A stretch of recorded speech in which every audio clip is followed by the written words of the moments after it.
Oi, tudo bem? E aí, tudo bem? Tô falando com você mesmo que está me assistindo agora no celular, no laptop, no notebook, no tablet. Quero falar com você que podia estar na rede social agora, podia estar jogando, podia estar pesquisando, mas está fazendo o quê? Assistindo videoaula.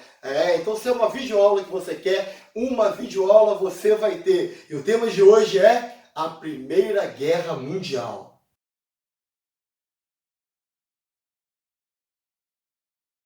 Você sabia que a Primeira Guerra Mundial nem sempre teve esse nome? É verdade, na época eles chamavam de a Grande Guerra. Isso por um motivo simples para nós hoje. Como eles não sabiam que existiria uma Segunda Guerra Mundial, eles não podiam chamar aquele conflito de Primeira Guerra Mundial. Por isso chamavam apenas de a Grande Guerra.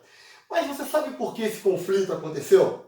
Bom, para entender as motivações da Primeira Guerra Mundial ou da Grande Guerra, é necessário compreender a ideia de imperialismo. E sobre isso teremos um outro vídeo em nosso canal. Mas, para hoje, é importante que você reconheça que as nações europeias passaram por um momento em que elas partilharam as nações africanas e asiáticas. Isso mesmo, elas repartiram entre elas quais nações africanas e asiáticas seriam dominadas, conquistadas, influenciadas por qual nação europeia. O problema é que, nessa partilha, algumas nações europeias ficaram bastante descontentes. E esse descontentamento entre as nações europeias criou um clima de tensão tão grande entre elas que um conflito seria possível. Mas por que o conflito entre uma e outra nação europeia levaria a um conflito de proporções mundiais? Para entender esse segundo motivo para que a Grande Guerra fosse uma guerra de proporções mundiais, é necessário entender o sistema de alianças. O sistema de alianças consiste no fato de que, naquela época, as nações buscavam pactos, acordos, alianças com outras nações. Acordos que iam desde acordos comerciais a verdadeiras alianças militares. De fato, se uma nação fosse atacada por outra, ela tinha alianças com outras nações que a protegeria. Imagine, por exemplo, a nação A briga com a nação B, mas a nação A é aliada da nação E, I, O e U, das nações vogais, enquanto a nação B é aliada da nação C, D, F e G. Agora, por conta de uma guerra entre a nação A e a nação B, todas essas outras nações precisam também entrar num conflito. Na época chegava-se a dizer que o mundo era um barril de pólvoras, dizendo que se uma faísca caísse em qualquer lugar do mundo, geraria um conflito de proporções mundiais. Mas para haver um conflito de proporções mundiais e de destruição em massa tão letal, tão grande, tão poderoso, era necessário também haver avanços tecnológicos que permitissem tal destruição. O problema é que, um pouco antes da guerra, o mundo vivia um período de muito otimismo. Avanços científicos, avanços industriais, avanços técnicos, avanços tecnológicos levavam as pessoas a um estado até mesmo de euforia. Elas estavam felizes, deslumbradas pelos avanços da ciência, novas técnicas, novas tecnologias, novos meios de transporte, novos meios de comunicação, as casas, as cidades agora com objetos, com invenções, com utensílios que não haviam antes. E isso levava as pessoas a uma alegria muito grande. No entanto, este mesmo potencial de progresso, de modernidade, de industrialização, de técnica, de tecnologia, também poderia ser empregada para a guerra, criando armas letais de destruição em massa. Eles tinham um motivo econômico, eles tinham um motivo político, eles tinham a motivação do sistema de alianças que permitia com que qualquer conflito gerasse um conflito gigantesco. E eles tinham a tecnologia necessária para realizar esse conflito. E perceba, esse otimismo exagerado por conta dos avanços do progresso levava também a um estado de nacionalismo exagerado, de patriotismo exagerado, na qual cada nação, percebendo o avanço dela própria, ignorava o avanço das outras nações e se sentia superior às outras. Chegavam a dizer que se houvesse uma guerra, a guerra seria vencida de forma rápida, fácil e certeira.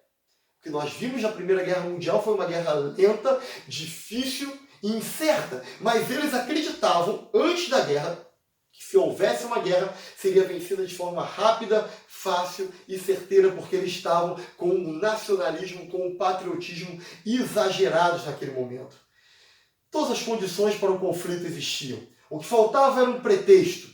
uma gota d'água, um estopim, algo que ocorresse que fosse desculpa para iniciar o conflito.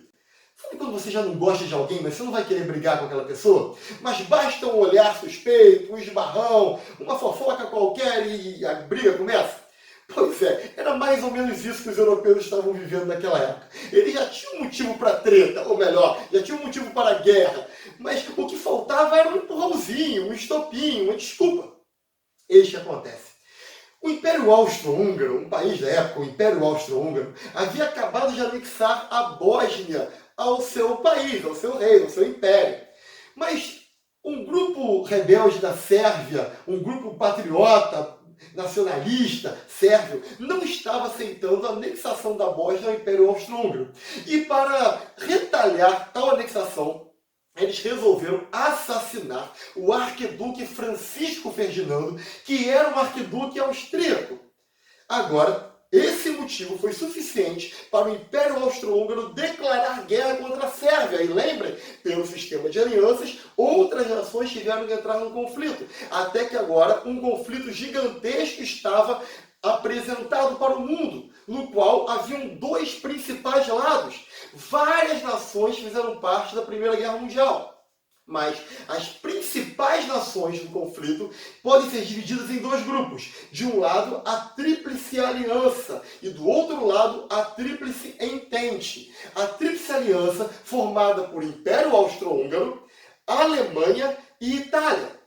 E a Tríplice Entente, formada por França, Inglaterra e Rússia no início da guerra. E no final da guerra, por França, Inglaterra e Estados Unidos. A Rússia ela sai no meio do conflito por razões internas, que podem ser entendidas melhores se estudarmos a Revolução Russa. Nós também temos um vídeo no canal sobre a Revolução Russa.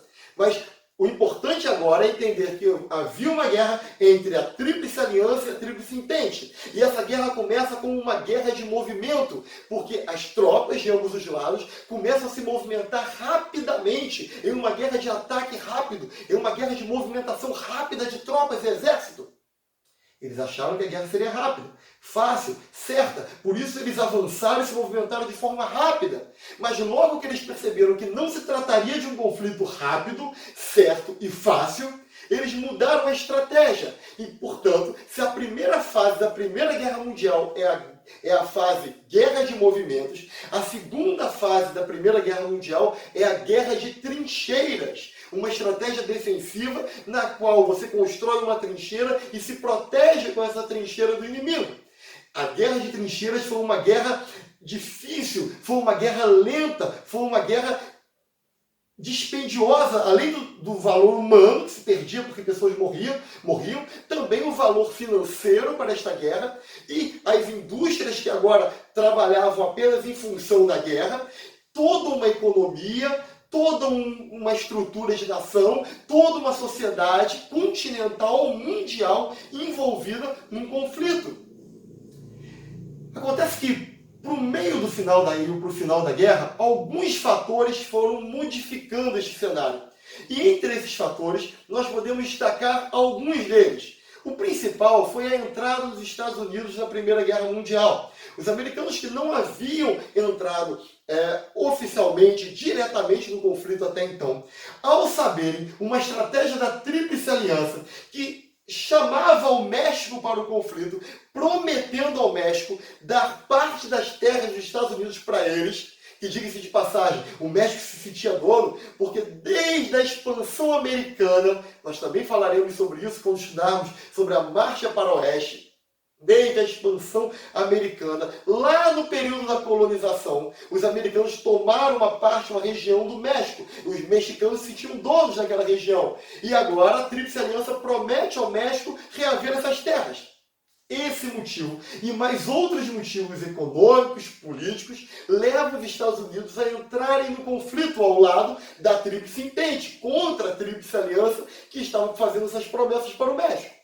Além da entrada dos Estados Unidos, problemas internos da própria Alemanha enfraqueciam ela para continuar no conflito. Problemas, inclusive, que levou à renúncia do líder alemão e o exílio dele na Holanda. Problemas internos, um novo aliado para a Tríplice Entente contra a Tríplice Aliança. um poderio militar que começava a se sobressair, foi suficiente para que a Tríplice Entente vencesse a Tríplice Aliança, colocando fim à Primeira Guerra Mundial.